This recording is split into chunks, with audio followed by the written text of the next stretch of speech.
Hi guys, welcome back to Book Talks. आज हम शुरू करेंगे पावरलेस का चैप्टर 3।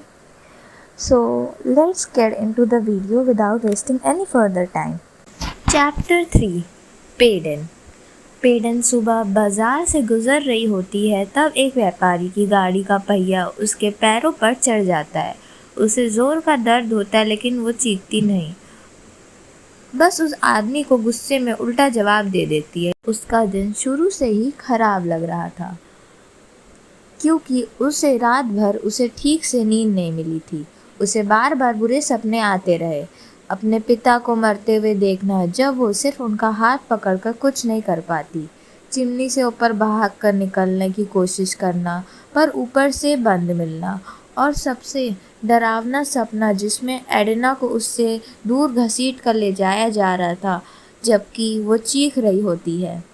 रात में एडिना उसे जगाने की कोशिश करती है, पहले हिलाकर, पर जब वो नहीं उठती तो कपड़े के टुकड़े पर फेंकती रहती है, जब तक पेडन हार नहीं मानकर उठ नहीं जाती। सुबह सूरज धीरे धीरे पुनारी और टूटी हुई इमारतों के ऊपर से निकल रहा होता है, और लूट एले में हल्की सी रोशनी और छाया फैल रही होती है। सड़क धीरे धीरे जिंदा हो रही होती है। व्यापारी मोल भाव कर रहे होते हैं और भिखारी लोग से मदद मांग रहे होते हैं। पेडन आसानी से भीड़ और अफरा तफरी में घुल जाती है, जैसे वो हमेशा करती है। उसका पेट भूख से गुदगुदा रहा होता है, इसलिए उसके हाथ कुछ खाना चुरा लेने को बेचैन होते हैं, खुद के लिए और एडिना के लिए भी। वो आसपास नज़र का अगला शिकार ढूंढती है, तभी उसे महसूस होता है कि कुछ तो ठीक नहीं है। पेडन नोटिस करती है कि सड़क पर सिर्फ 14 इंपीरियल्स खड़े हैं, जबकि आमतौर पर 16 होते हैं। उसने उनकी ड्यूटी रोटेशंस याद कर रखी है, इसलिए उसे तुरंत पता चल जाता है कि जब कुछ गड़बड़ है। वो उन गार्ड्स को उनके दिए हुए फ़नी निकनेम से पहचानती है, क्योंकि उनके सफ़ेद लेदर मास्क और आधा चेहरा छुपा देता है। आज गार्ड्स कम होने चाहिए तो उसे रिलीफ मिलना चाहिए था, लेकिन पता नहीं क्यों उसका मन बेचैन हो जाता है, जबकि उसकी साइकिक एबिलिटी उसे वार्निंग दे रही है। उसका पेट ज़ोर से भूख से आवाज़ करता है, तो वो डिसाइड करते हैं कि पहले खाना, बाद में अजीब फीलिंग। वो भीड़ में घुसे हुए उसी गाड़ी से सब सेब चुरा लेती है जिसने उसके पैर कुचले, छोटा सा बदला लेने वाली सेटिस्फैक्शन के साथ। जब उसकी नज़र एक यंग एप्रिस्टेंस पर पड़ती है तो वो जल्दी में एक व्यापारी से ब्लैक लेदर खरीद रहा होता है।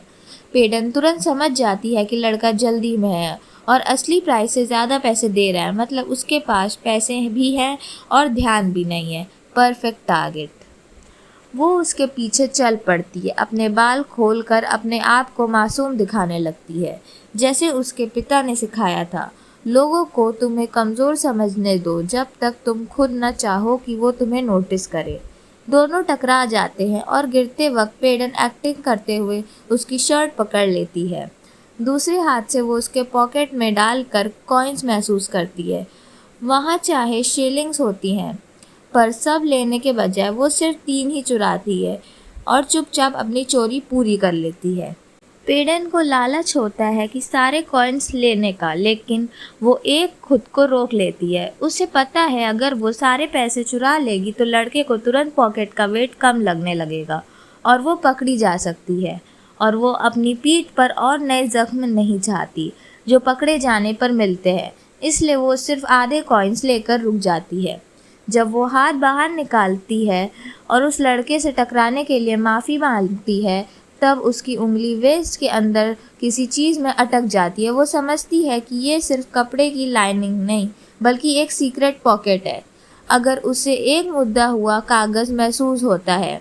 बिना ज़्यादा सोचे एक अजीब इम्पल्स में वो कागज़ भी चुरा लेती है और फिर हाथ बाहर निकालकर शर्मीली सी एक्टिंग करते हुए लड़के की तरफ देखती है। वो अपने चेहरे पर एम्बैरेसमेंट का एक्सप्रेशन लाती है, उसकी शर्ट छोड़ देती है और थोड़ा पीछे हटकर बोलती है कि उसे बहुत अफसोस है और शायद वो पूरे शहर की इकलौती लड़की है जो हवा में भी टकरा के गिर सकती है। अंदर ही अंदर वो चाहती है कि लड़का उसे कमज़ोर और हार्मलेस समझे, बिल्कुल वैसे ही जैसे उसे उसके पिता ने सिखाया था।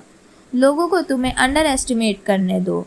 लड़का हंसता है और कहता है कोई बात नहीं, लेकिन उसकी नज़र थोड़ी ज़्यादा देर तक पेडन पर टिकती है, जो उसे अनकंफर्टेबल लगता है। इसलिए वो जल्दी से मुस्कुराकर वहाँ से भीड़ में गायब हो जाती है। गली में आगे बढ़ते हुए स्टिकी बंस की मीठी खुशबू आती है और वो लूट एली से मुड़कर एक छोटी सी साइड वाली गली में चली जाती है। उसके हाथ में पकड़ा हुआ चुराया हुआ नोट पसीने से गीला हो रहा होता है। अब उसकी क्यूरियोसिटी बढ़ चुकी होती है। ऐसा क्या लिख सकता है जो इतना छुपाकर रखा गया था? वो एक ब्रिक वाली वॉल के साथ पीठ लगाकर कागज़ खोलती है। उस पर जल्दी में लिखा हुआ मैसेज है, रात 12 बजे के 15 मिनट के बाद मीटिंग होगी मर्चेंट और एल्म के बीच वाले वाइट हाउस में। और सप्लाईज लाना नोट पढ़ते ही कंफ्यूज हो जाती है और उसका दिल तेज से धड़कने लगता है, क्योंकि जो जगह लिखी है वो उसका घर है, या सही कहे तो पहले उसका घर हुआ करता था। लिखावट देखकर वो समझ जाती है कि जिसने भी ये नोट लिखा है वो जल्दी में था और किसी से छुपाना चाहता था। अब पेडन को महसूस होता है कि ये सिर्फ चोरी नहीं थी, वो अनजाने में किसी बड़े राज के बीच में आ गई थी। पेडन बोलती है, प्राइंग आइज मेरे जैसे। मेरे दिमाग में हज़ारों सवाल एक साथ दौड़ रहे हैं और हर एक पिछले से ज़्यादा कन्फ्यूजन है। ये प्लैग भरे धरती पे मीटिंग्स में मेरे घर में क्यों हो रही है? पहले के घर में तुमने छोड़ दिया था, याद है? और वहाँ रात के बीच सप्लाईज के साथ मिलने का प्लान, वो लेदर। मैं अनइवन कॉम्बलस्टोन्स पर टकरा जाती हूँ और वहाँ मुझे रियलिटी में वापस ले आता है, ये रियलाइज़ करते हुए कि मैं काफ़ी देर से इधर उधर पेसिंग कर रही थी।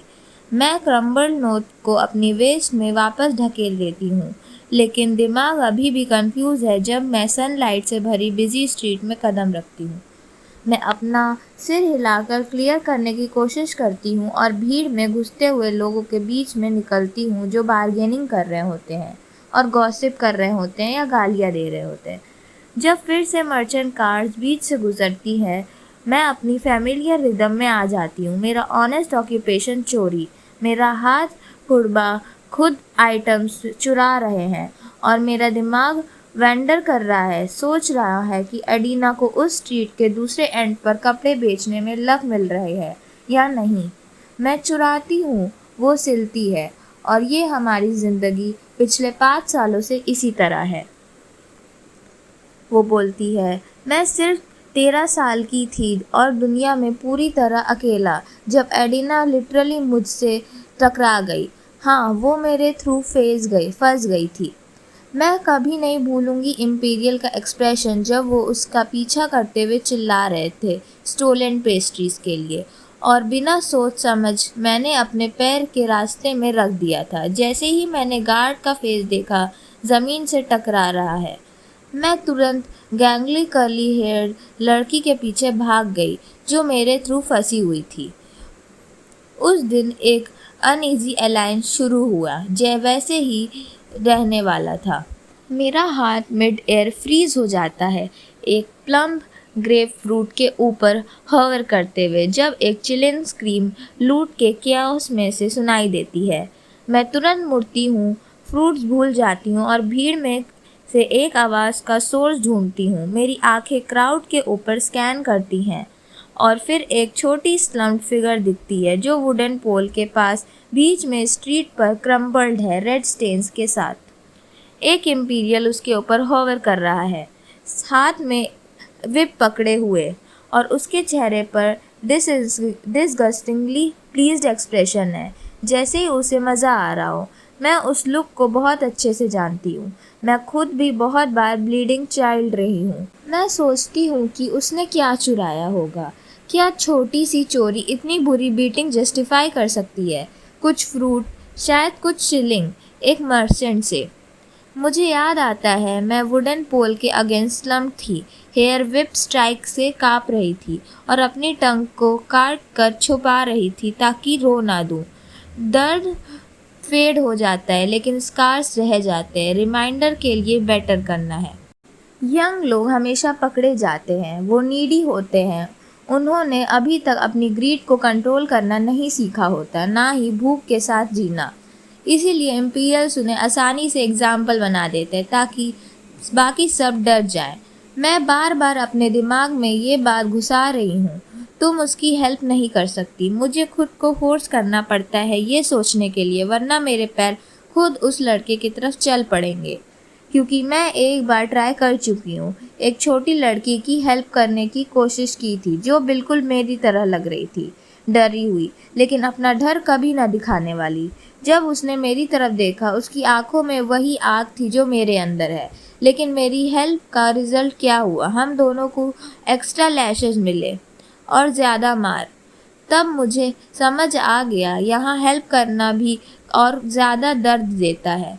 मैं फेस सिकुड़ कर उस हॉरिबल सीन से नज़र हटा लेती हूँ, लेकिन तुरंत किसी से टकरा जाती हूँ। मेरे मुंह में उसकी स्ट्रैची स्क्रम्बल यूनिफॉर्म आ जाती है, एक इम्पीरियल। वो नीचे देखकर मुझे घूरता है, उसका वाइट मास्क के पीछे आंखों में अम्यूज़मेंट चमक हो रहा है। वो मुझसे कम से कम 10 साल बड़ा लगता है, ब्लॉन्ड बाल अजीब एंगल्स में खड़े हुए, लेकिन वो जल्दी नहीं करता, आराम से अपनी नज़र मेरे पूरे बॉडी पर घुमाता है। मैं अपनी ज़ुबान दबा लेती हूँ क्योंकि अगर कुछ बोल दिए तो शायद उसका रिग्रेट मुझे ही भुगतना पड़े। इम्पीरियल्स जेंटलमैन नहीं होते, स्पेशली यंग लड़कों के साथ, और मैं ये चेक करने का रिस्क लेने वाली नहीं कि वो एक्सेप्शन है या नहीं। मैं जल्दी से बोलती हूँ, सॉरी सर, आज पता नहीं क्यों बहुत क्लमजी हो गई हूँ। और भीड़ के साथ मैं एस्केप प्लान बना रही थी, लेकिन उसका ठंडा चिपचिपा हाथ मेरी वेस्ट पकड़ लेता है और मुझे वापस घुमा देता है। मेरे अंदर का फाइटिंग इंस्टिंक्ट चीख रहा है, उसके ग्रोन पर नी मारो, उसके सर पर दे मारो, लेकिन मैं अपनी सारी स्ट्रेंथ लगाकर खुद को कंट्रोल करती हूँ। वो मुस्कुराता है, उसकी काली आंखें और ज़्यादा डरावनी लगती हैं, उसकी सांसें ऐसे अल्कोहल की बदबू आ रही थी जो मेरी बेचैनी और बढ़ा देती है। वो कहता है, इतनी जल्दी किस बात की? मैं फोर्स स्माइल करती हूँ और पोलाइटली बोलती हूँ, बस मार्केट क्राउडेड होने से पहले कुछ काम निपटाना है। वो सस्पिशियस नज़र से मुझे देखता है, फिर पूछता है, तुम्हारी पावर क्या है गर्ल? मेरा दिल एक सेकंड के लिए रुकता है, लेकिन मैं अपने आप को स्टिफ होने से रोक लेती हूँ। वो ग्रिन करता हुआ बोलता है, किंग के ऑर्डर से मैं किसी को भी क्वेश्चन कर सकता हूँ जिसे मैं चाहूँ। मुझे तुरंत समझ आ जाता है उसे कंट्रोल पसंद है, पावर पसंद है। मैं सीधा जवाब देती हूँ, मैं मुंडेन हूँ, मतलब इलाइट की फूड चेन में सबसे नीचे, जो थ्रेट नहीं, कोई इम्पोर्टेंस नहीं। फिर मैं ऐड करती हूँ साइकिक। मैं उसकी काली आंखों में सीधा देखती हूँ, जैसे मैं अपनी विल उससे मजबूर कर रही हूँ कि वो मेरी बात मान ले। वो डार्क हंसी हंसता है, एक स्टेप पास आता है, इतना करीब कि फिर मुझे अल्कोहल की स्मेल आती है। वो झुक कर धीरे से बोलता है, अच्छा, मैंने कभी साइकिक नहीं देखा। फिर वो मुस्कुराता है डेंजरस तरीके से, प्रूफ दो। अब पेडन को ये प्रूफ करने वाली डिमांड सच में इरिटेट करने लगी। मैं इम्पीरियल की आंखों में सीधा देखती हूँ, उसे ये सेटिस्फैक्शन नहीं देना चाहती कि मुझे डर लग रहा है, चाहे मेरा दिल अंदर से कितना भी तेज़ क्यों ना धड़क रहा हो। मैं सिर्फ शांत आवाज़ में बोलती हूँ, मुझे तुमसे गुस्सा और रिग्रेट फील हो रहा है। तुम अभी अपनी वाइफ से अलग हुए हो। नहीं, एक्चुअली वो तुम्हें छोड़ कर गई है। उसके चेहरे पर जो शौक आता है उसे देखकर मेरे लिप्स पर छोटी सी स्माइल आ जाती है। मैं आगे बोलती हूँ, और अगर तुम डिटेल चाहते हो क्योंकि तुम्हें प्रूफ चाहिए था, तो इसके लिए मैं अचानक बीच में रुक जाती हूँ, आंखें बंद कर लेती हूँ और अपनी फिंगर्स टेम्पल पर रख देती हूँ, जैसे कोई विजन आ रहा हो। Pure acting. तुमने उसे चीट किया। रुको, मुझे और कुछ फील हो रहा है। मैं हल्का सा आँख खोल कर उसका फेस देखती हूँ।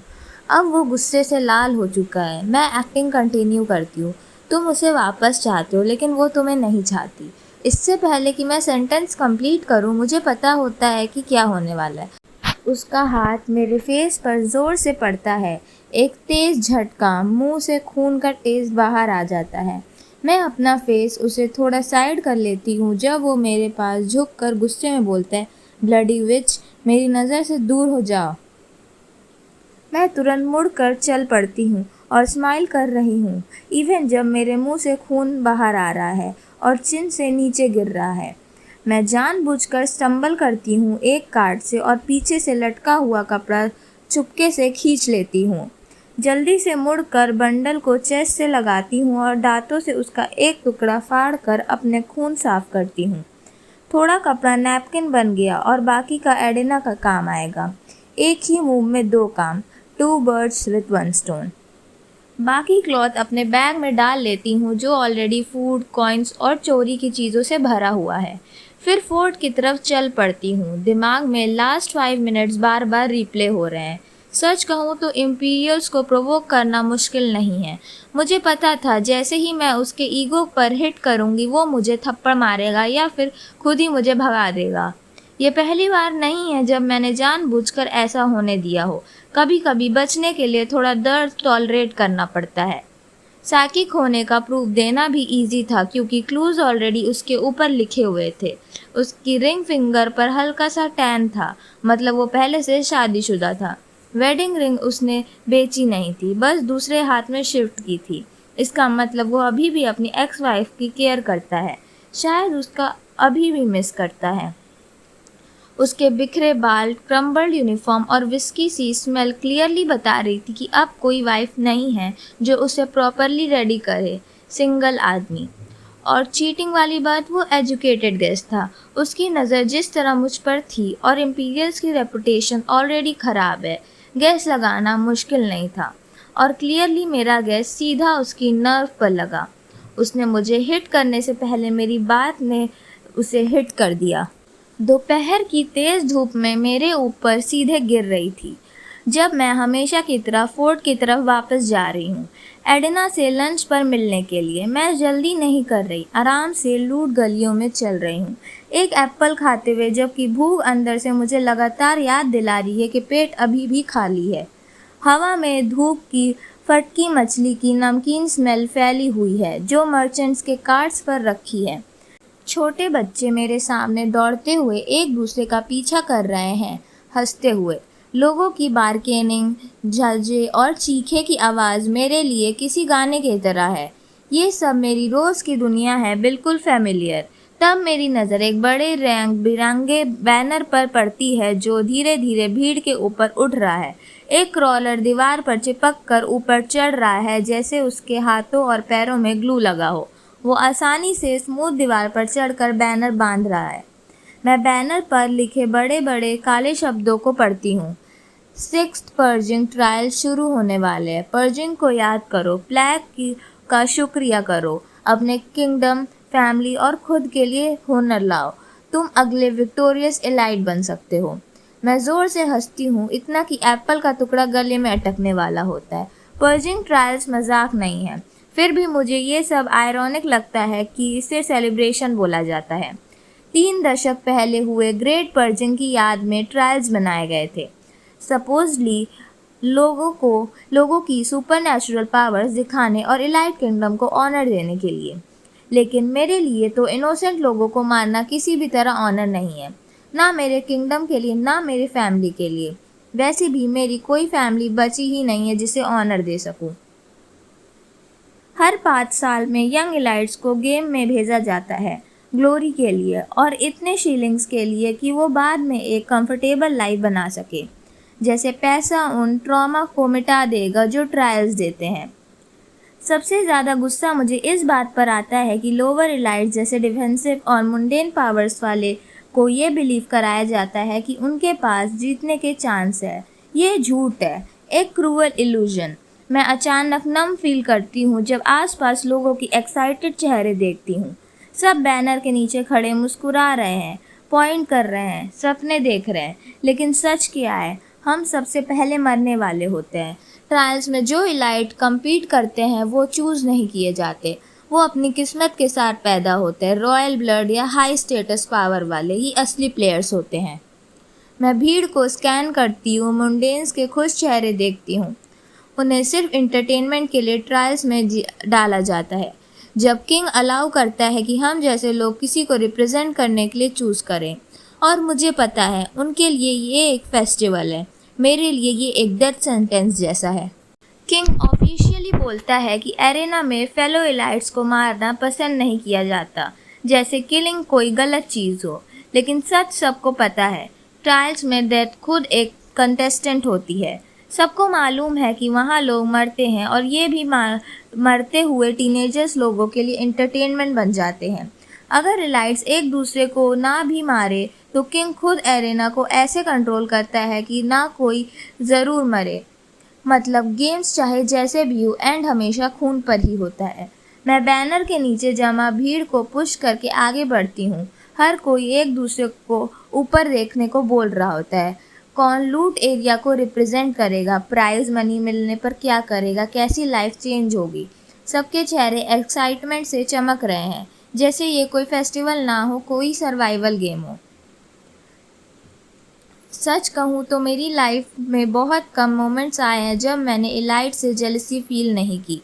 उनकी पावर्स, उनका स्टेटस, उनकी इजी लाइफ, सब कुछ कभी ना कभी चाहा है मैंने।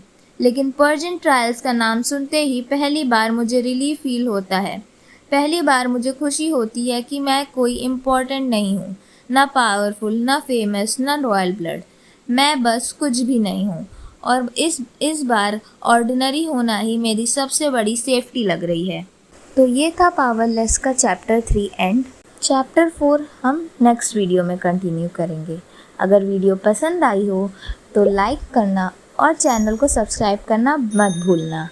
Thanks for watching, bye.